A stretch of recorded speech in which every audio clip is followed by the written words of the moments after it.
Compariranno il 20 luglio davanti alla Corte d'Assise del Tribunale di Udine per la prima udienza Lorena Venier e Maylin Castro Monsalvo, rinviata a giudizio dal giudice per l'udienza preliminare Camilla Del Torre per omicidio volontario, pluriaggravato, vilipendio e occultamento di cadavere.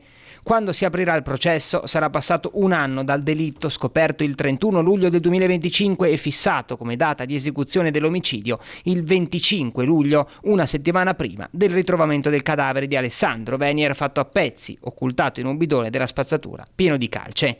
Lorena e Maylin hanno deciso entrambe di presenziare all'udienza davanti al GUP. Annunciata la presenza della mamma della vittima, a sorpresa è comparsa anche la nuora ed ex compagna del 35enne. Lorena ha rilasciato spontanee dichiarazioni in cui ha chiesto, nella consapevolezza che verrà condannata, di trascorrere il periodo fino alla condanna definitiva nella casa di Via dei Lotti. Il giudice si è riservato di decidere. Ha manifestato appunto il desiderio di poter trascorrere questi momenti prima della sua pena definitiva a casa sua per sistemare l'abitazione e renderla in qualche modo più agibile anche per la minore, perché la destinazione di quel bene è la bambina.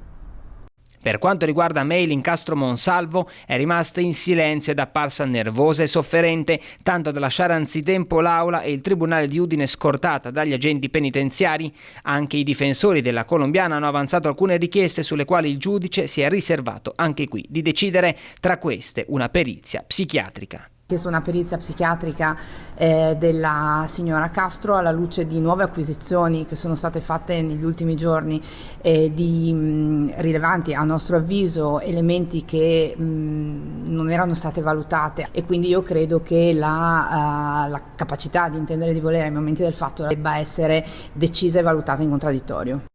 Durante l'udienza, pur essendo nella stessa aula, le due donne si sono scambiate soltanto qualche sguardo. Lorena ha manifestato il desiderio di poter parlare con Maylin e rivolgerle un saluto, ma non è stata accontentata.